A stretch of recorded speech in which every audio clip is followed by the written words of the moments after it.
déjà retrouvé face à ton compte Instagram en te disant: «Mais qu'est-ce que je veux bien pouvoir poster?» Eh bien, aujourd'hui est ton jour de chance. J'exagère à peine.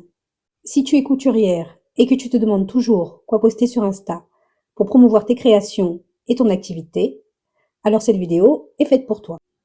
Nous allons élaborer ensemble une stratégie pour te permettre d'être régulière sur Instagram et partager du contenu engageant grâce à la règle des piliers de contenu. Mais d'abord, générique. Bonjour à toi qui regarde cette vidéo et bienvenue sur ma chaîne. Si tu cherches des conseils sur l'utilisation d'Instagram pour ton business, tu es au bon endroit. Je suis Deltray de l'entreprise DLD Communication Digitale, une entreprise spécialisée dans la communication sur Instagram. Dans cette vidéo, nous allons voir ce que sont les piliers de contenu, pourquoi ils sont importants, comment les définir avec un exemple concret pour un compte de couture.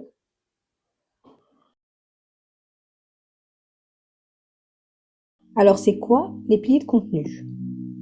Les piliers de contenu, c'est un ensemble de thèmes et sous-ensembles de sujets associés sur lesquels on va communiquer et qui sont liés aux produits et services qu'on vend, qui répondent aux besoins et aux envies de notre public cible et qui répondent aux difficultés que rencontre notre public cible. Il est généralement conseillé de définir entre 3 et 5 catégories de contenu. Quel est l'intérêt de créer des piliers de contenu pour tes publications Instagram? 1. Les piliers de contenu te font gagner du temps. En ayant des piliers de contenu, tu ne passes plus des heures à te demander quoi poster sur Insta pour te faire connaître et trouver des clients. Car tu auras défini par avance ce que tu vas publier, quand tu vas le publier et dans quel but. En étant mieux organisé, tu gagneras du temps et tu pourras investir plus de temps sur ce qui compte vraiment, à savoir tes créations.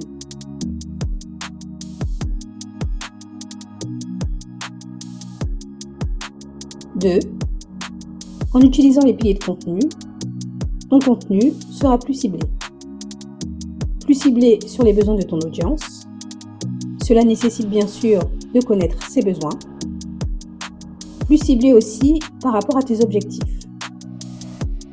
En ayant du contenu ciblé, tu attireras plus de clients potentiels et donc tu auras plus de chances d'augmenter tes ventes grâce à Instagram.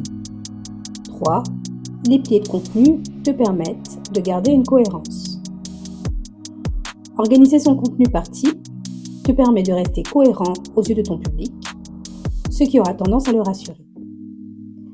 Car en visitant ton compte, il saura à quel type de contenu s'attendre. C'est cette cohérence qui le poussera à revenir sur ton compte pour trouver le contenu qu'il recherche et dans un futur plus ou moins proche, à devenir client pour en savoir plus ou pour travailler avec toi.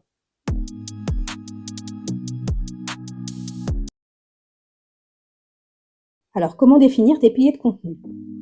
Nous allons travailler ensemble sur des piliers de contenu pour un compte Instagram de couture. J'ai moi-même eu un compte dédié à la couture par le passé. Je me suis donc amusée à réfléchir sur les piliers de contenu sur lesquels je me concentrerai si je devais reprendre mon compte demain. N'hésite pas à faire des captures d'écran et à mettre la vidéo en pause pour réfléchir en même temps à tes piliers de contenu ou à améliorer le mien en fonction de tes objectifs et des besoins de tes clientes. Je n'ai pas la science infuse, c'est juste une proposition pour t'aider à visualiser concrètement ce concept de piliers de contenu. Alors je suis partie sur 3 piliers de contenu que j'ai nommés tutoriel, coulisses et mes créas. Dans la catégorie tutoriel, voici les thèmes récurrents que je posterai. Tuto vêtements accessoires, DIY et techniques de couture. Dans la catégorie coulisses, voici les thèmes récurrents que je posterai. Patronage, achat couture, organisation. Dans la catégorie mes créas, voici les thèmes récurrents que je posterai. Avec patron, sans patron.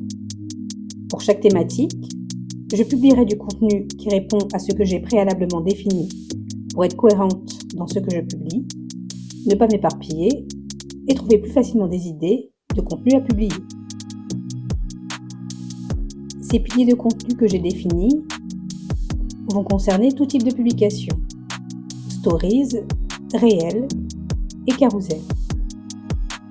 Une fois que tu auras défini tes piliers de contenu, il ne te restera plus qu'à déterminer ta fréquence de publication, à planifier et à créer ton contenu.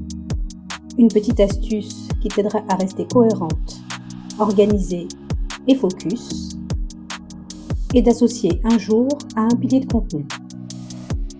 Par exemple, tuto le lundi, mes créas le mardi et coulisses le mercredi. Voilà donc comment je m'organiserai pour toujours être sûre d'avoir du contenu à publier grâce à la technique des piliers de contenu. Et si tu veux aller plus loin, j'ai créé une feuille de route Instagram spécialement pour les couturières. Tu y trouveras des idées de posts, des exemples de légendes et des modèles prêts à l'emploi pour t'aider à appliquer tout ce que je viens de t'expliquer. Tu peux la découvrir juste sous la vidéo.